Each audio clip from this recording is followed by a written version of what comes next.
Hey, good evening, everyone. John Henry Soto here again, along with George Batista. Welcome to Counterparts, where we spotlight conversations with creative minds. And today, my gosh, the creative mind is back.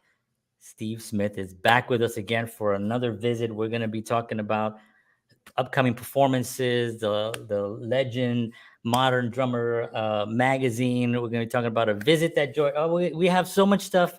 You guys got to hang out because it's going to be amazing. So please just come on back.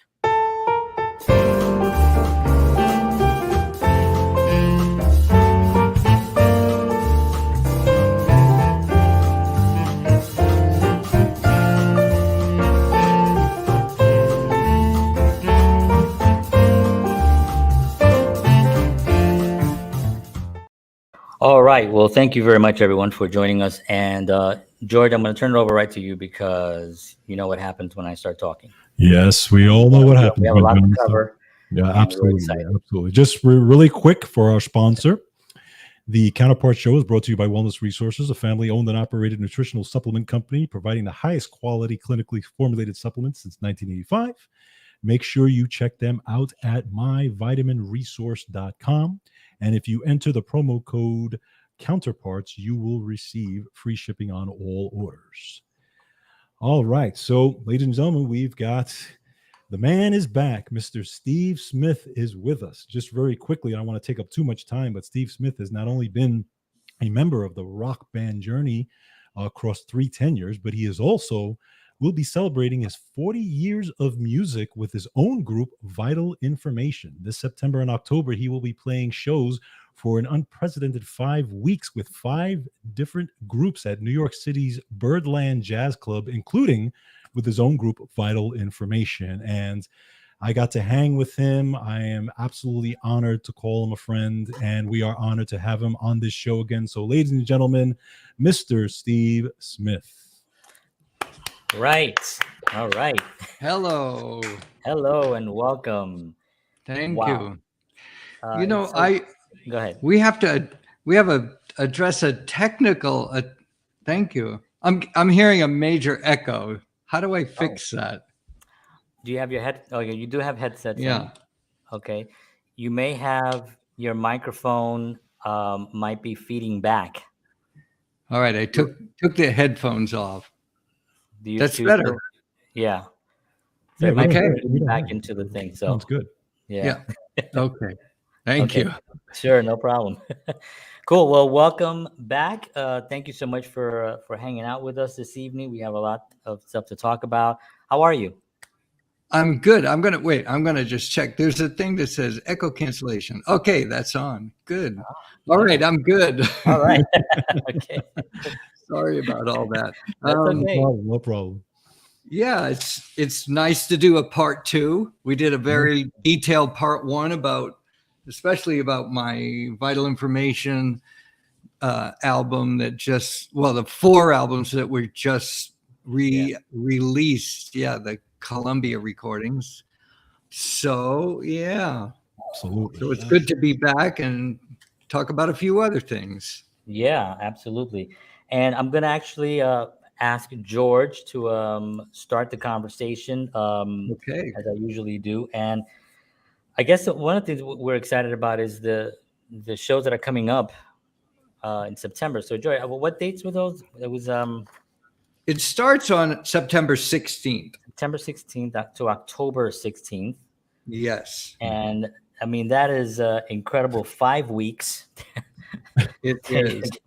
That you're going to be there. I would have to pull up my calendar to go over everything, but essentially I'm going to be at the Birdland Jazz Club in New York City. It's quite close to Times Square, and I'll be playing there September 16, 17, 18 with Vital Information.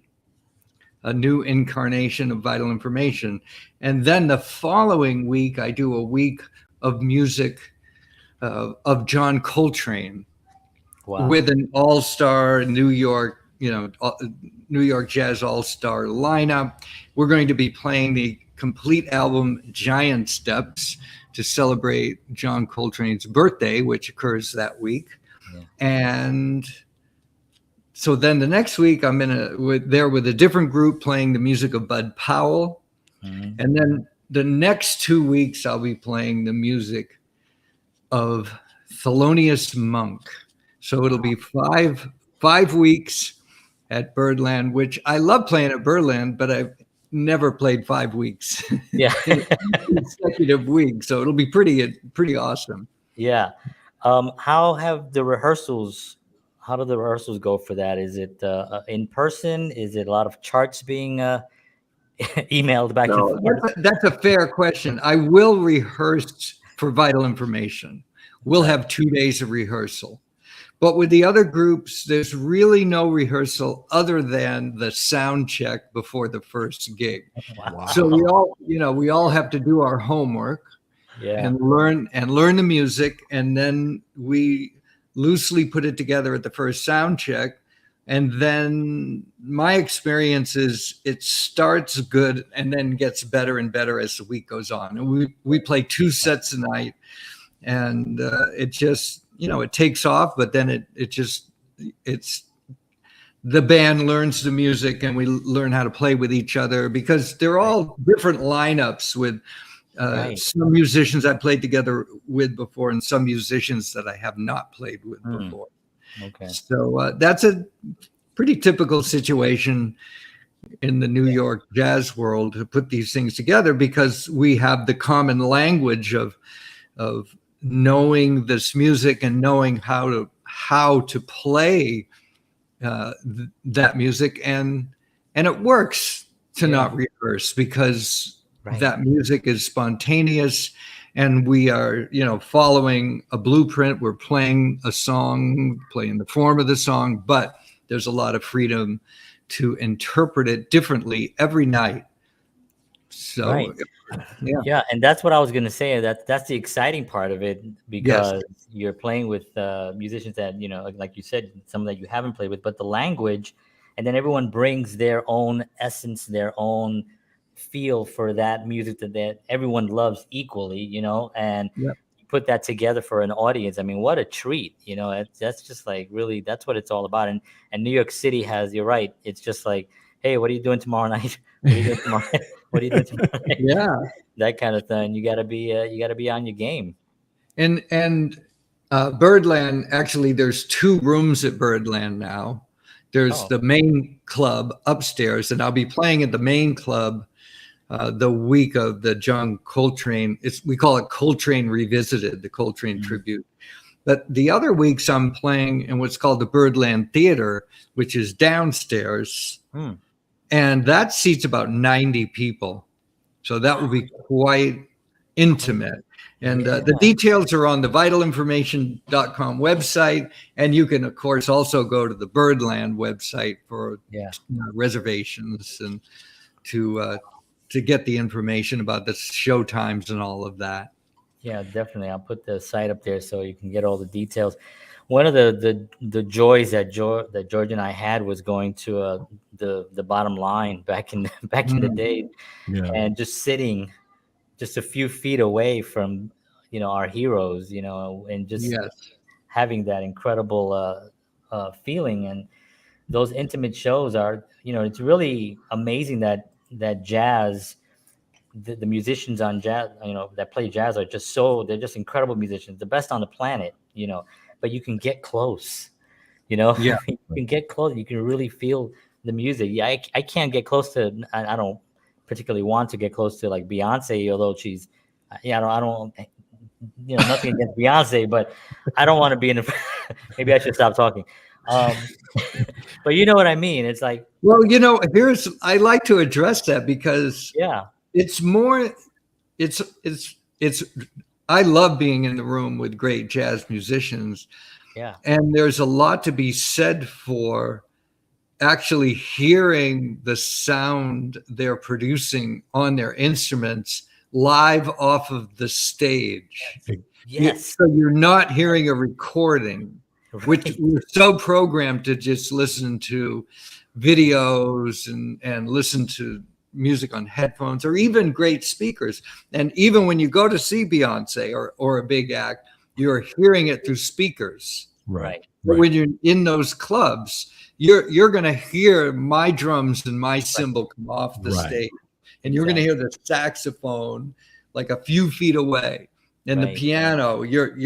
So you're not hearing it, even though there is some PA there, but it's just to make up, like, if to help the bass player get across, or some of the piano, but you're essentially hearing the acoustic instruments coming off the stage. And there's just like that can change your DNA. It did for me. Really, when I sat in a room with Tony Williams or Buddy Rich or Elvin Jones and Billy Cobham, like we talked about the last time, it's just it's incredible.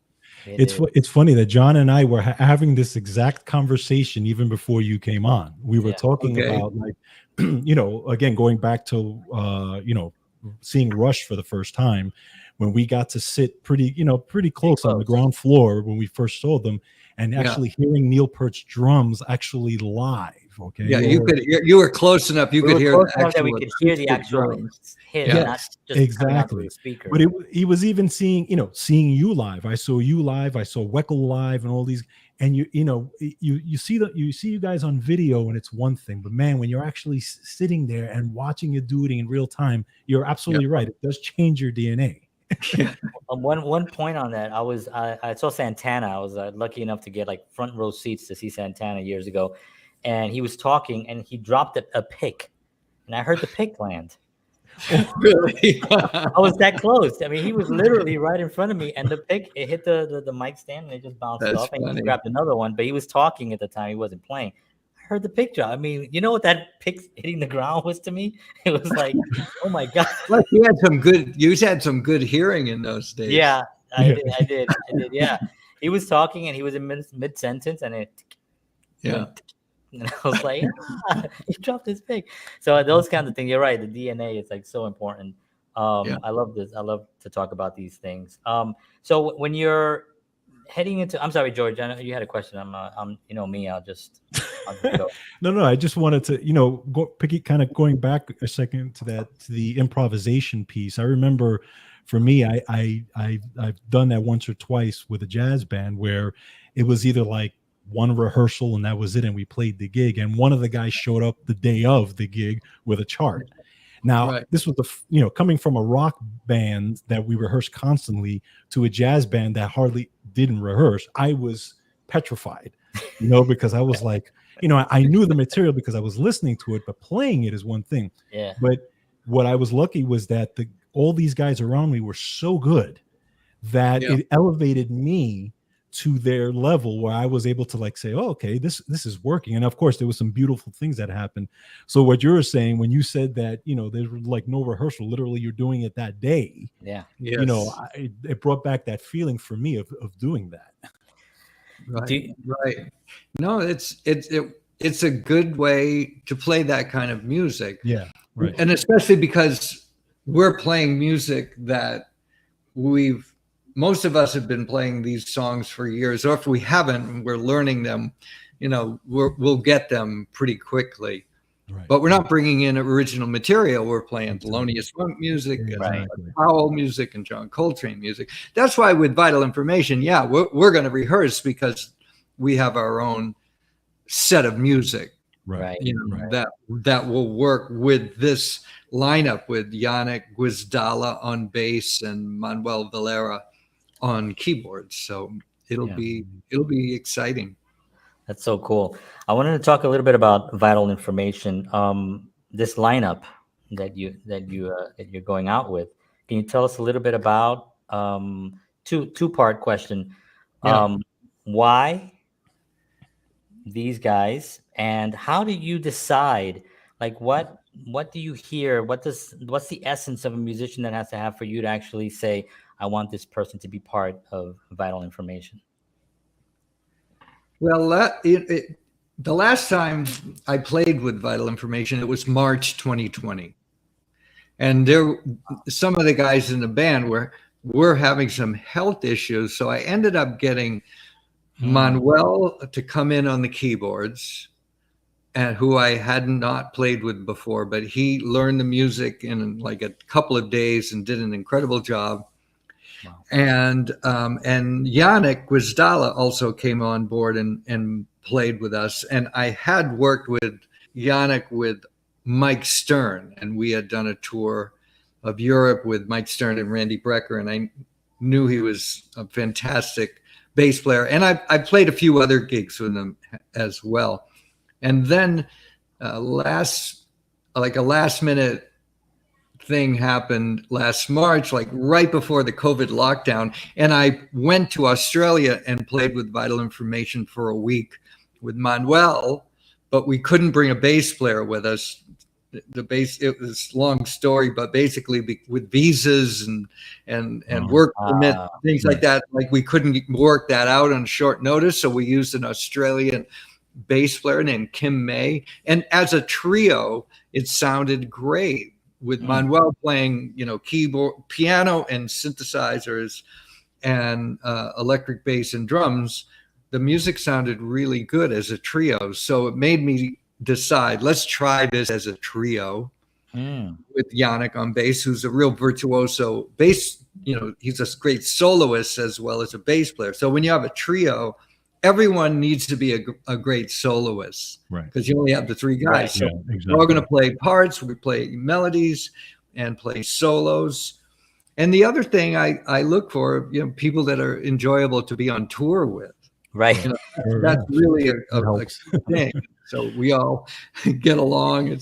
It's nice to spend time with these guys. And then ultimately, they're very good composers, so they'll be also writing music for the group. And because I look for that as well, I'm like, I can write some music, but I can't write a whole album's worth of material. I'm no prolific composer, but I'm a good co-composer and collaborator.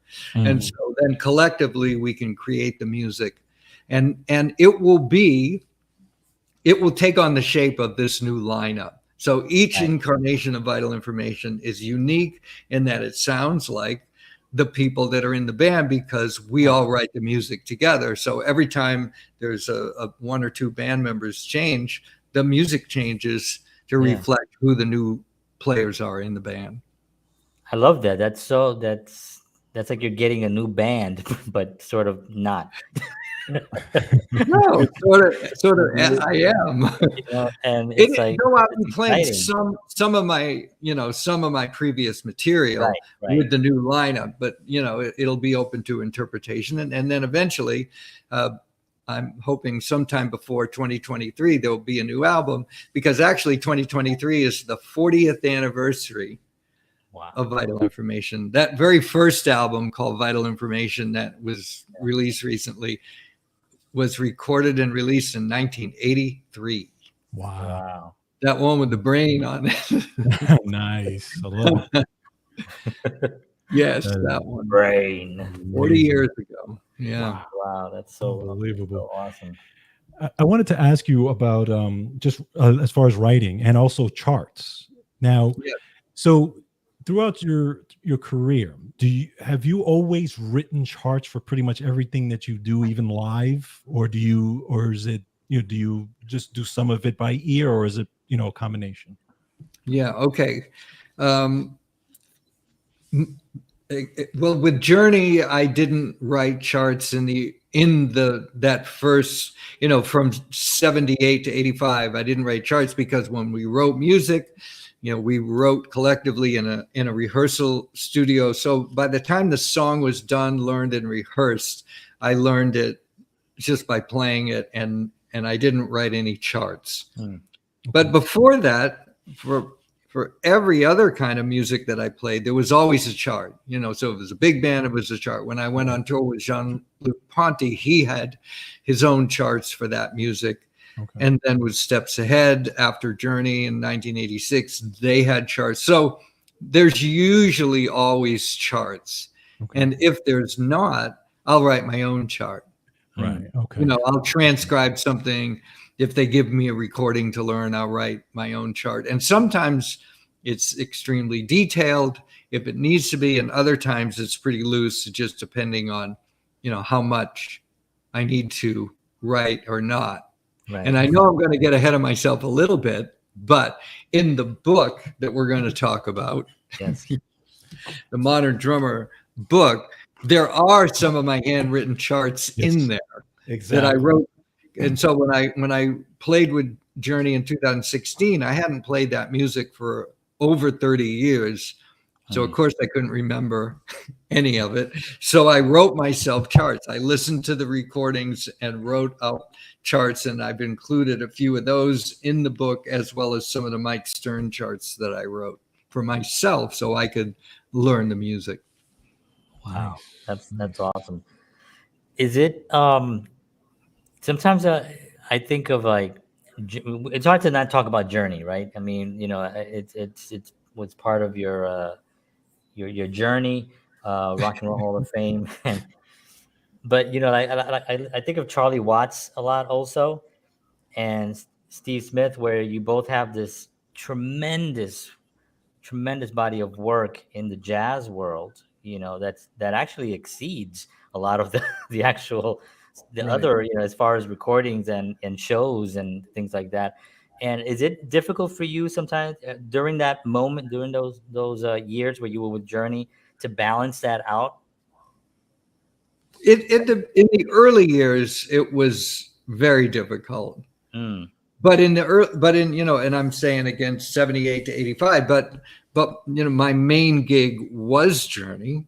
Right. That was a year-round gig, and I would occasionally have some downtime, and a lot of times I did go out and play with other jazz musicians. So I'd go to Boston to play with some of my friends.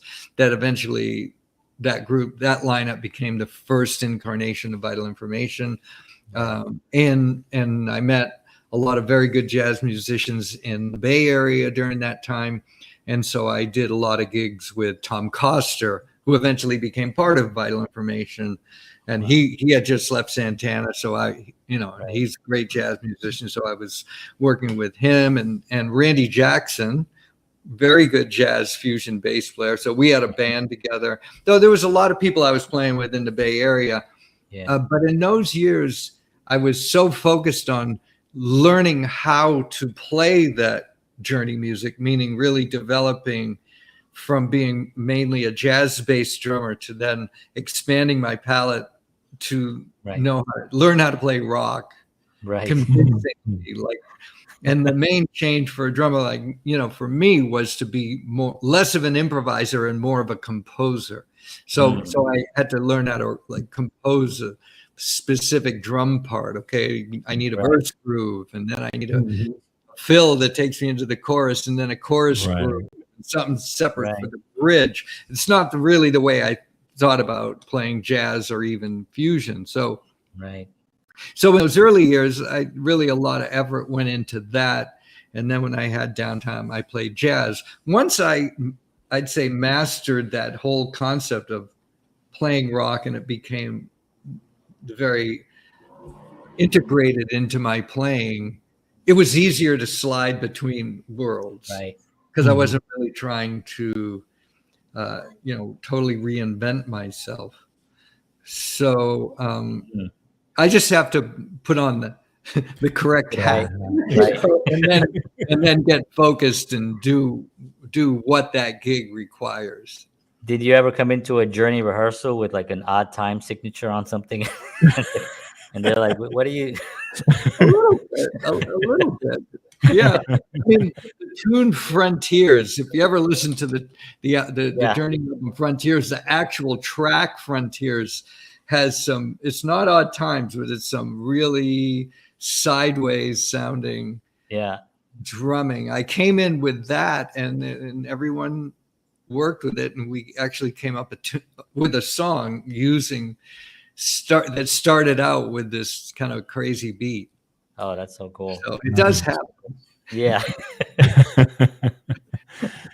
And actually, in the early year, before I was in Journey, when the drummer was Ainsley Dunbar, and before Steve Perry, they did have quite a few tunes with odd time signatures. Oh, interesting. Okay. Right. Yeah. Okay. Awesome. Awesome. Cool. But that ended basically once Steve Perry joined the band. Then the direction really changed. Yeah, to 4/4 pop melody, and his voice. It's It's amazing so voice. incredible. Yeah. Yeah. So now, if you don't mind, I would love to talk a little bit about this. Yes. Okay. Sorry, I didn't mean to cover your face there. I apologize for that. Okay. It's like, poof. But at least All you're right. on the cover. Yes. So how So does it's 250 pages. wow. Yes. And I love the back cover too. Oh, that's so cool. Look at that. Yeah, I've been featured in Modern Drummer 6 times, feature stories, and 5 of those are cover stories. So those are all reprinted in this book. Yeah. But that's only one part of the book. The interviewer, the person that really put it all together, Mark Griffith, he read all 6 features and came away with the conclusion. Every time I was in Modern Drummer, the interview was mainly about Journey or Vital Information. Right. And he's probably seen me in 15 different bands, in New York, various clubs around New York, because Mark is a great journalist. He's a good, very good book writer. I've employed him to write liner notes and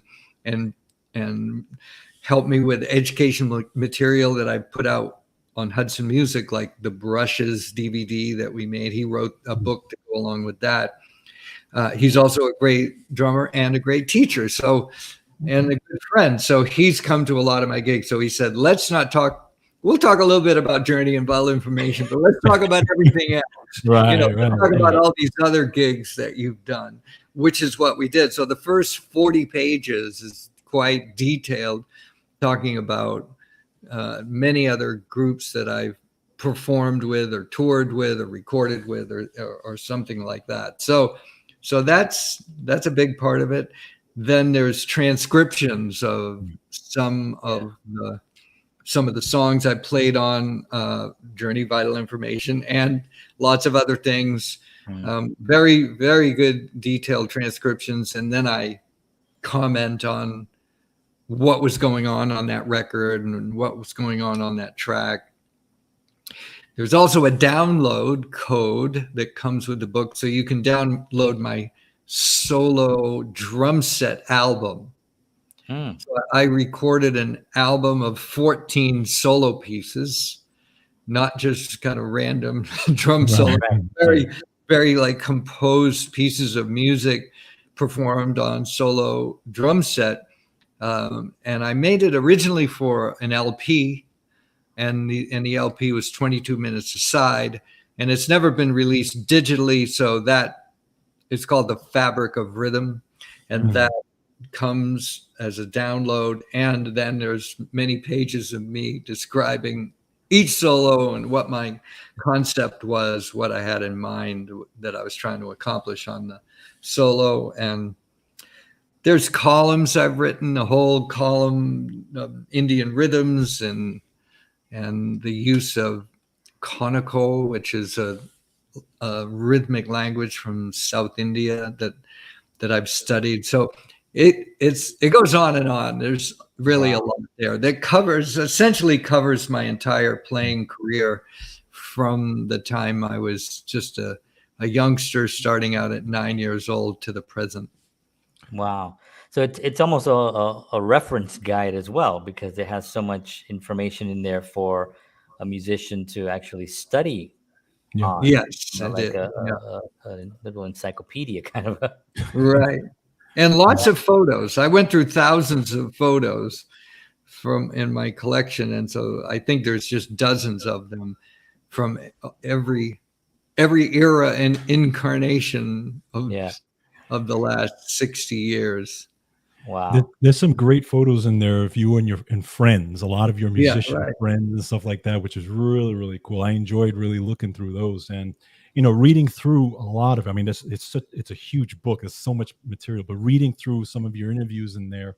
One of the things I wanted to ask you about, which I didn't get a chance to ask you last time, was about Freddie Gruber. Yeah, Freddie Gruber and your time with Freddie Gruber. I know you talked about him a little bit in this thing. So, and one of the things just for me, you actually kind of inspired me indirectly, because I know the story is you talked to Neil Peart about Freddie. Yes. And he went to study with Freddie, and it kind of changed his approach to drumming. And that's how I learned about Freddie, was hearing that story. So then watching Neil and then watching you play, and then starting to see some videos on Freddie and how he approaches drums and his techniques and his fluidity and that type of thing. And that actually changed the way I approached the drums.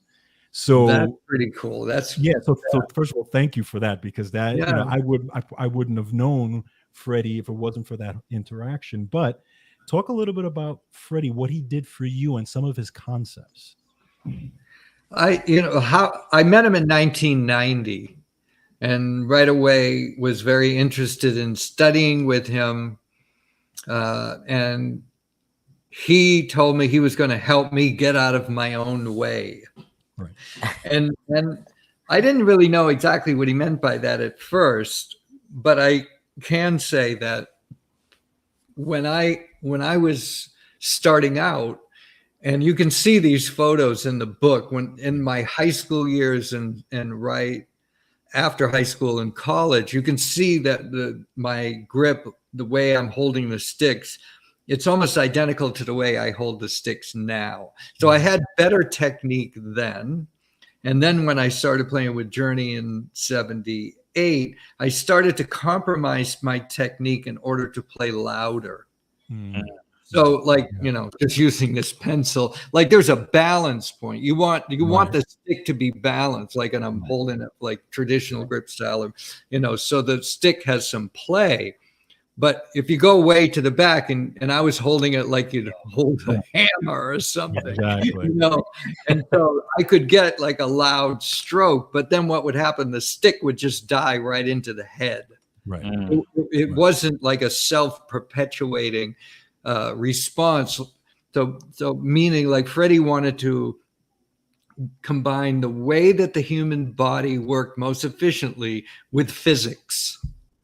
Like, like bouncing a basketball idea versus like, you don't want to jam that basketball into the floor and hold it there. Mm-hmm. And that's what I was doing. And it's probably what a lot of drummers do. Yes. Is they hold the stick. And so each stroke is an individual event.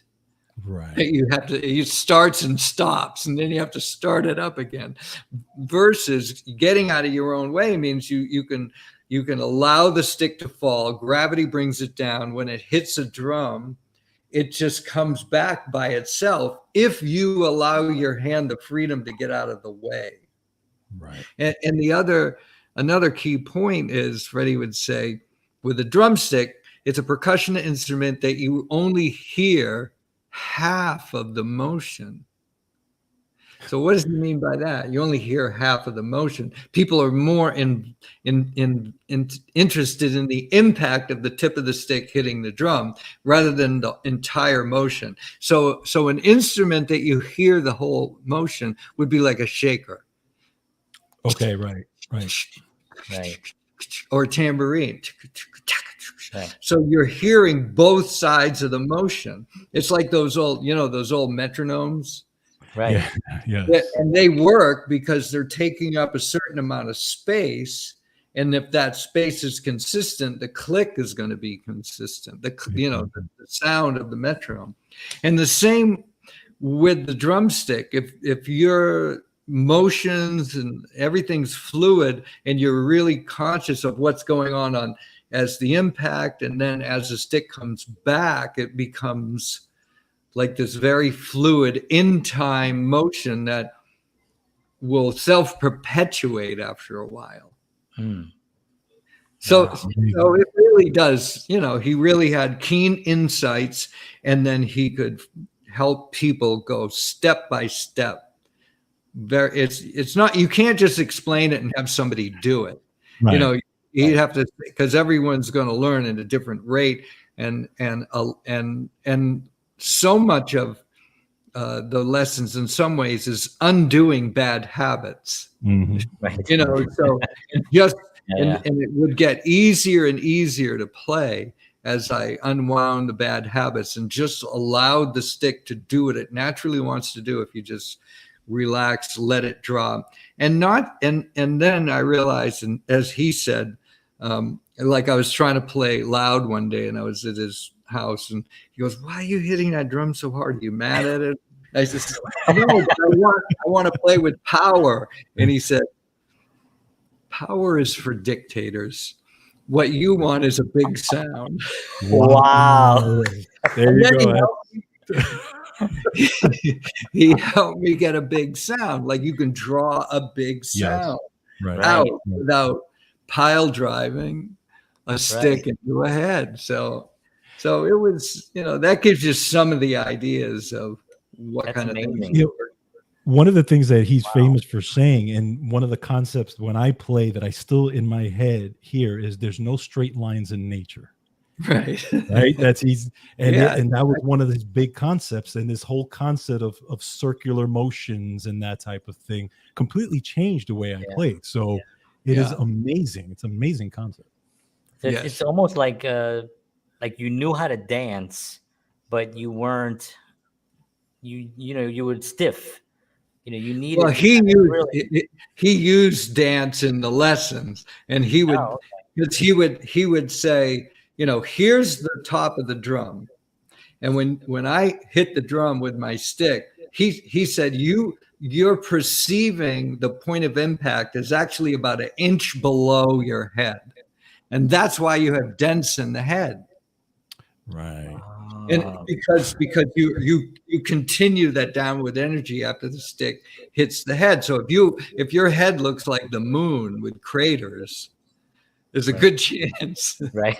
Very true. The point of impact is below the surface of the head. And then he would dance and he goes, "Look, I'm not driving my feet through the floor as I dance. I'm just on the surface, just playing right on the surface of the floor.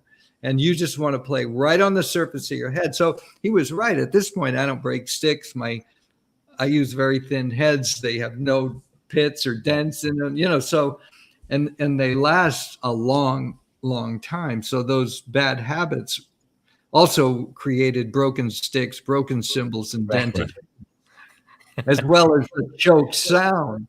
Yes. Right. And probably some pain too, because that's a lot of pain. Yeah, that's amazing. That was such a master class. Yeah. That was awesome. Thank you for that. Yes. So, do you remember what was your earliest recollection of that this is something that I could do? Drumming. You're talking about in general. Yeah, not dancing. Yeah.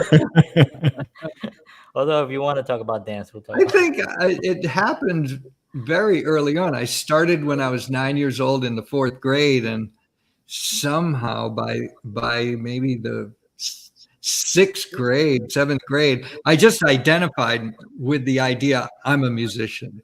Nice. It became part of my identity. So it happened naturally, and I never considered not being a musician. Right. Wow. That's amazing. Incredible. Well, George experienced it firsthand when he went to spend a Sunday.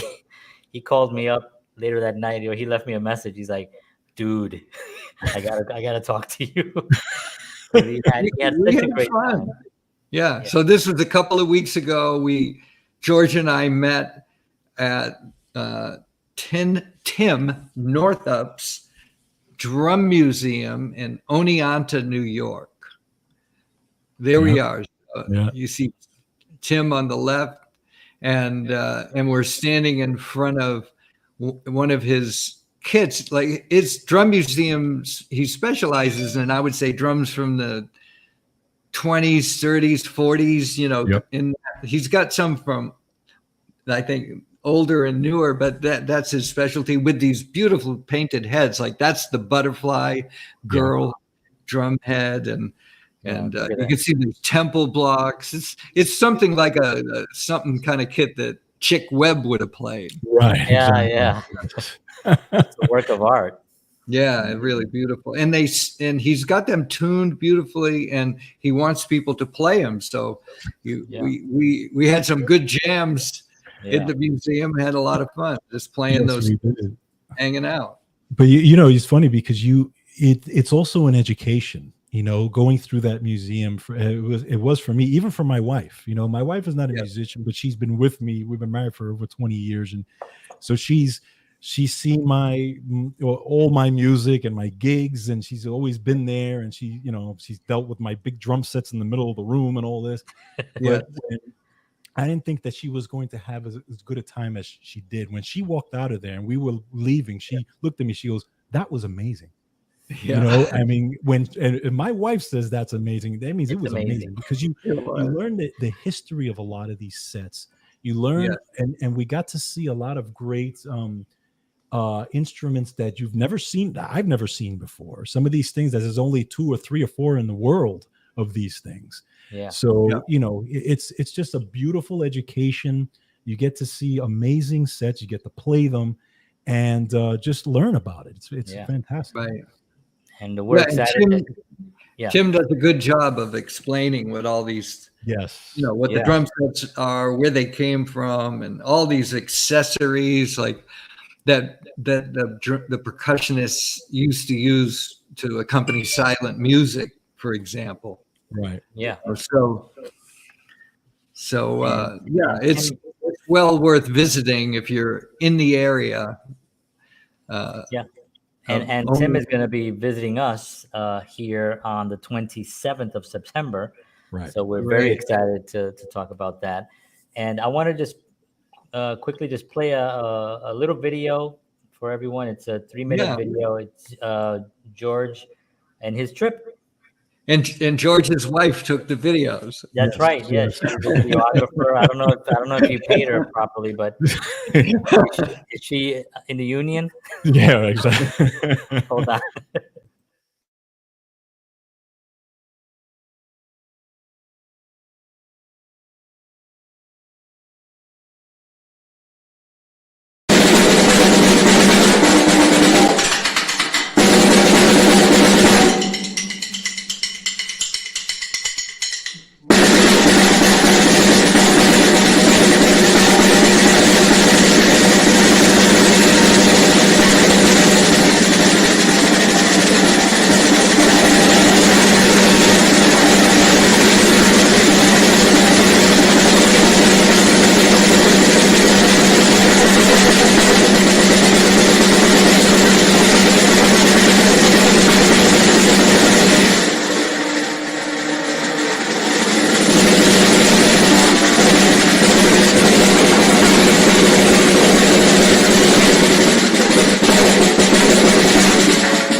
That was so much fun. I mean, that was. Oh, you know I what? like that last bit when you're playing the windmill kit and you see the low boy, like before the hi-hat. Seriously, it's like these two cymbals, like about 6 inches off the floor. They call it the low boy. First time I've ever played one. It was amazing. Yeah. You know what? Go ahead. I'm sorry. Well, in the middle of that, like there's in like the inside the museum, then there's Tim's practice room where he's got his modern kits. Right. And that's when we were jamming and we were playing the beats, the Bernard Purdie beats to Rock Steady, the Aretha Franklin tune. And we were getting down with some Rock Steady there.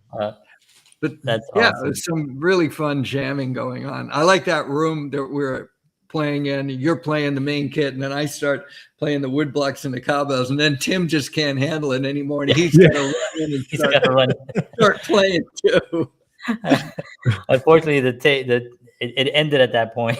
But I don't know if you have more of it, George. But I'd like to. If I have the full jam is on Facebook. So So one thing that I noticed was when you were doing the snare, from the education that you just gave us working with Freddie, I realized you're almost levitating sticks. Like I started really just focusing on just the grip, because normally I'm hearing, I'm a guitar player and I'm just deaf, right? But I just want to hear, and I'm seeing now you almost like very lightly holding and letting the sticks do a lot of the work.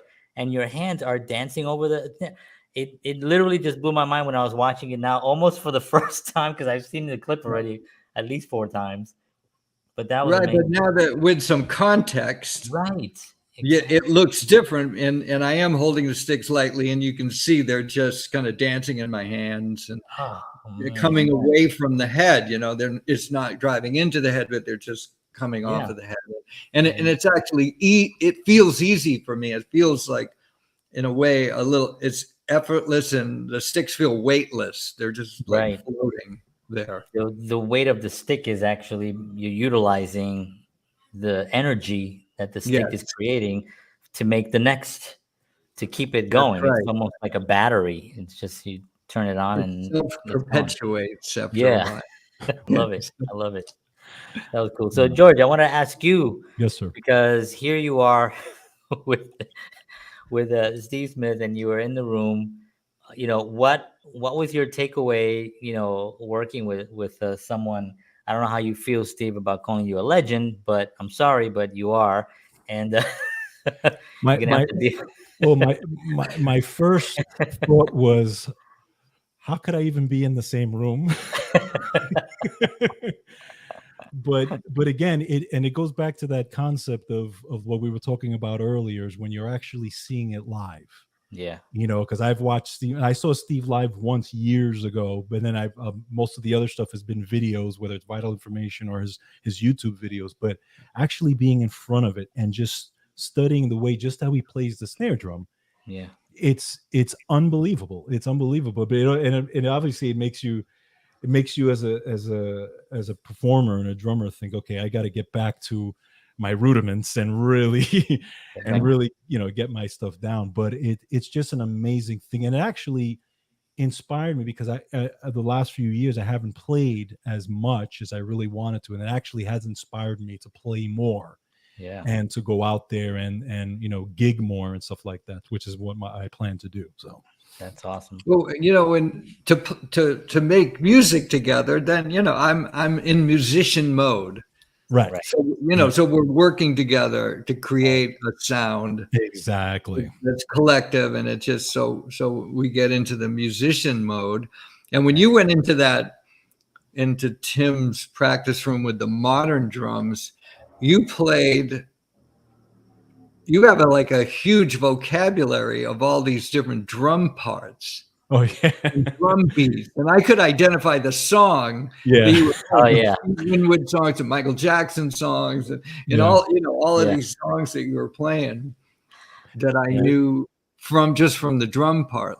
So that's pretty cool when you have such a wide vocabulary of those kind of beats like that. Yeah, John, and it's funny, John. Steve had asked me. He goes, did you have to play those at live gigs, or did you just learn them? I said, well, some of them I actually did play at live gigs because I was playing with cover bands that played those songs. Right.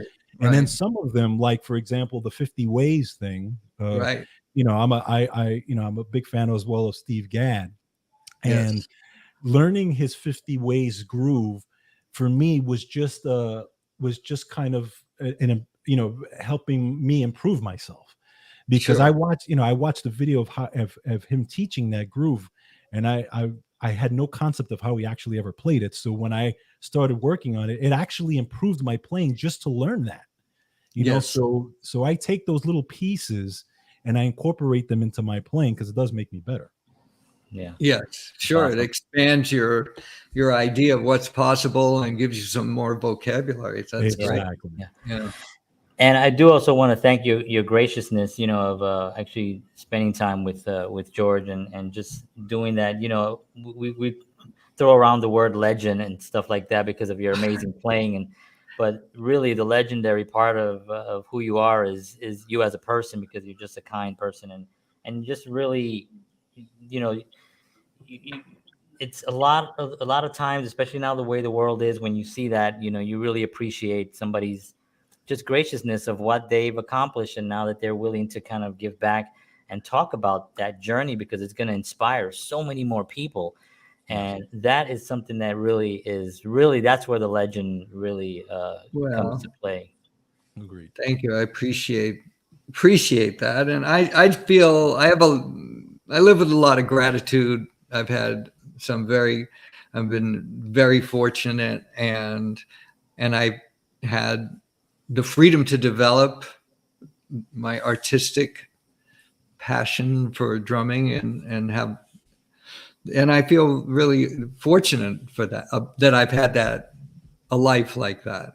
Yeah. And so I'm glad to connect with other musicians and especially other drummers and to share when I can. In fact, I just spent a week in LA teaching at Drum Fantasy Camp. Mm-hmm. And you mentioned Dave Weckl, like he was there. So the four teachers were myself, Dave Weckl, Simon Phillips, and Mark Juliana. And and I'm just coming back from that, and I'm inspired. Right. We had so much fun playing together, and hanging out and just having food together and listening to music together. And then we'd sit in, because Vinny Valentino, who was the guitar player in Vital Information, he organized a really great band. And so we, as teachers, all played with the band, and all of the students. So there was over 60 students attended this 5-day drum camp in Los Angeles, and they all played with the band. So it was just really enjoyable to do that. And all of us teachers, we all enjoy teaching, you know, as well, because that's not our main gig, but it's like a really enjoyable hat to put on and to go do that, to go do the teaching and sharing. That's wonderful. We love it. Well, we're at 54 minutes. All right. This was amazing. I want to actually just remind everyone, Birdland Jazz Club in New York City, 5 consecutive weeks with 5 different groups, September 16th through October 16th. You can go on to the website and you can get all the information there. Get your tickets, because I'm telling you, you guys are going to be blown away. And I think George, you're going to try to get down there, definitely. Right? And Vital Information approaching 2023 40th anniversary, and we're hoping to get some new music. And that's going to be exciting. Of course, also don't forget, you can get this as well right there on the website. I've played this to death already. I actually got a CD player because I didn't really have a CD player, so I actually got a CD player so I could play them. But it was great. So thank you, Steve. And, just real quick, everybody. Real quick. Check out this amazing book. That's right. With Steve. And you can get the book at moderndrummer.com. Absolutely. And also Hudson Music. It's amazing. Yeah, Hudson Music is selling it, and you can get the print version or the download, digital version onto your computer. And so, yeah, check that out. And I appreciate you guys inviting me back for part 2. Yeah, absolutely. Absolutely. It's a pleasure. This has been a pleasure for us. Thank you so much, Steve. We appreciate you. If you want to hang on 1 second, we're going to close out the show. Okay. We're going to say good night and thank you. All right. Good night. Bye-bye. Good night. Right. Woo. Wow. Man, it's just inspiring. And I really learned a lot about. Yeah, no, I mean, technique. just that clip there. I mean, any drummer can just watch that clip of Steve talking education about right there for what anyone. he was, his concepts of snare and the grip and everything right there is just a whole, it's years worth of education right there. Amazing. All right. Well, folks, thank you very much for tuning in. We appreciate you so much. We will be back again next week, 7 p.m. Central, 8 p.m. Eastern Standard Time, where we spotlight conversations with creative minds here on Counterparts. For George Batista, my name is John Henry Soto, and we'll see you next time. And as always, peace.